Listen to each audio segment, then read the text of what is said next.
موت ایک حقیقت ہے، تمام انسانوں نے مرنا ہے اور سب نے اس دنیا سے جانا ہے۔ امیر المؤمنین علی علیہ السلام سے موت کی صفت پوچھی گئی۔ حضرت نے فرمایا، تم ایک جاننے اور معلومات رکھنے والے شخص کے پاس آئے ہو۔ موت ان تین باتوں میں سے ایک بات کے ساتھ آتی ہیں۔ نمبر 1، ہمیشہ رہنے والی نعمت کی خوشخبری ہوگی۔ نمبر 2، یا ہمیشہ رہنے والا عذاب ہوگا۔ نمبر 3، یا اضطراب اور خوف ہوگا۔ اعوذ باللہ من الشیطان الرجیم، بسم اللہ الرحمن الرحیم۔ ہم سب اللہ کی طرف سے آئے ہیں اور اللہ ہی کی طرف جانا ہے، کہ جس کو اس جانے کو یعنی ایک دن ہم سب نے خدا کی طرف جانا ہے۔ اس جانے کو موت کا نام دیا گیا ہے۔ موت ایک حقیقت ہے کہ ایک دن ہم انسانوں نے مرنا ہے، لیکن دو چار باتیں عجیب ہے۔ ایک لحظہ موت، جب انسان مر جاتا ہے یا مرنے کے بالکل قریب ہوتا ہے، جسے حالت احتضار کہا جاتا ہے، جس میں سے انسان کی روح نکل جاتی ہے اور انسان کا بدن زمین پہ پڑا رہ جاتا ہے۔ جو انسان مومن ہے، فرشتے آتے ہیں، انہیں دعوت دیتے ہیں، ان کے روح کو یہ کہتے ہیں کہ اے روح پاک، نکل جا اس پاکیزہ بدن سے، اس خوبصورت بدن سے۔ یا بعض روایات کے مطابق یہ ہیں کہ اگر انسان مومن ہو، آسانی کے ساتھ اس کی روح نکل جاتی ہے۔ فرشتے موت انہیں جو ہے کوئی خوشبو یا پھول سنگا کر ان کی روح کو ان کے بدن سے نکال دیتے ہیں۔ یہ کیفیت موت ہوتی ہے انسان مومن کے لیے۔ لیکن جو گناہگار ہوتا ہے، جن کی گردن پہ حقوق الناس ہوتا ہے، ان کی جان بڑی سختی کے ساتھ نکل جاتی ہے۔ روح کا الگ ہونا ان کے بدن سے بالکل ایک عذاب کی طرح ہے۔ جب جان نکل جاتی ہے تو یہ انسان بے یار و مددگار، انہیں غسل دیا جاتا ہے، کفن و دفن کا اہتمام کیا جاتا ہے، سارے عزیز و اقارب جمع ہوتے ہیں، رشتہ دار آتے ہیں اور انہیں بڑے احترام کے ساتھ قبرستان کی طرف لے جاتے ہیں۔ اور یہ وہ مرحلہ ہے، وہ جگہ ہے جہاں مومن انسان کی روح آسمانوں میں ہے، اللہ کی طرف ہے۔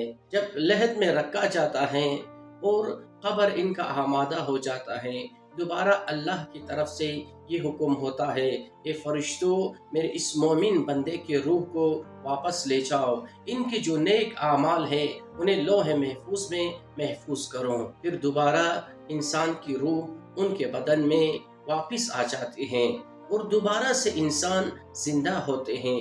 حتیٰ یہاں تک کہا گیا ہے کہ جس وقت لوگ قبر بنا رہے ہیں اور لوگ آپس میں باتیں کر رہے ہیں اور لوگ دوبارہ اسی دنیا میں لگے ہوئے ہیں، اب یہ بیچارہ سوچ رہا ہوتا ہے، جو مجھے دفنانے آئے تھے، جو مجھ سے ملنے آئے تھے، ظاہر یہ تھا کہ وہ سارے مغموم ہوں، لیکن وہ ان تمام غموں کو بلا کر، مجھے بلا کر، وہ آپس میں کبھی دنیا کی باتیں کرتے ہیں، کبھی سیاست کی باتیں کرتے ہیں، کبھی آپس میں غیبت کرتے ہیں، لیکن وہ بیچارہ تنہا قبر میں ہیں۔ یہ سارے جو ہے لحد بنا کر، قبر بنا کر، اپنے ہاتھوں کو جاڑ کر یہ واپس چلے جاتے ہیں۔ حتیٰ یہ جو مردہ انسان قبر میں ہے، ان کے جانے کے منظر کو بھی یہ محسوس کر رہا ہے اور تن و تنہا ہے۔ لیکن اگر یہ انسان مومن ہو، الغرض یہ کہ وہاں پہ دو فرشتے آتے ہیں کہ جن کا نام ہے نکیر و منکر۔ اگر یہ شخص مومن ہو تو یہ کیا دیکھتا ہے، ایک نورانی شخص کو اپنے سرانے پہ پاتے ہیں، اور جب نکیر و منکر ان سے سوال کرتے ہیں کہ بتاؤ تمہارا رب کون ہے، تو وہ ہیلپ کرتا ہے وہ نورانی چہرہ، اور ان سے یہ کہا جاتا ہے اللہ وحدہ لا شریک میرا رب ہے۔ تمہارا نبی کون ہے؟ تو یہ انسان مومن، یہ روح مومن یہی کہے گا میرا نبی آخری پیغمبر حضرت محمد مصطفیٰ صلی اللہ علیہ وآلہ وسلم ہے۔ جب ان سے سوال کرے گا کہ بتاؤ تم نے دین کہاں سے سیکھی ہے، تو جواب دے گا کہ قرآن مجید سے۔ اسی سوال و جواب کے عالم میں یہ مومن، یہ روح مومن سوال کرے گا اس نورانی چہرے سے کہ تم کون ہو، خدا تمہیں اجر دے، تو نے اس لحظے میں، اس شب قبر میں تو نے میری کمک کی ہے۔ تو وہ کہے گا کہ میں تمہارے اعمال ہوں، میں تمہارا نماز ہوں، جو تو نے میرا خیال رکھا۔ لیکن اگر یہ انسان گناہگار ہوگا تو ایک انتہائی خوفناک چہرے کو دیکھے گا، ایک طرف شب اول قبر کی سختی، دوسری طرف نکیر و منکر کی وحشت اور دہشت، اور تیسری طرف یہ بندہ جو اس کے سرانے پہ ہیں، یہ گناہگار روح سوال کرے گی کہ تم کون ہو؟ تو وہ کہے گا کہ میں تمہارے اعمال ہوں، میں تمہارا وہی نماز ہوں کہ جس کو تو نے کوئی اہمیت نہ دی زندگی میں۔ حضرت امیر المؤمنین علی علیہ السلام سے موت کی صفت پوچھی گئی تو امام علیہ السلام فرماتے ہیں ان تین باتوں میں سے ایک بات کے ساتھ آتی ہیں۔ نمبر 1، ہمیشہ رہنے والی نعمت کی خوشخبری ہوگی۔ نمبر 2، یا ہمیشہ رہنے والا عذاب ہوگا۔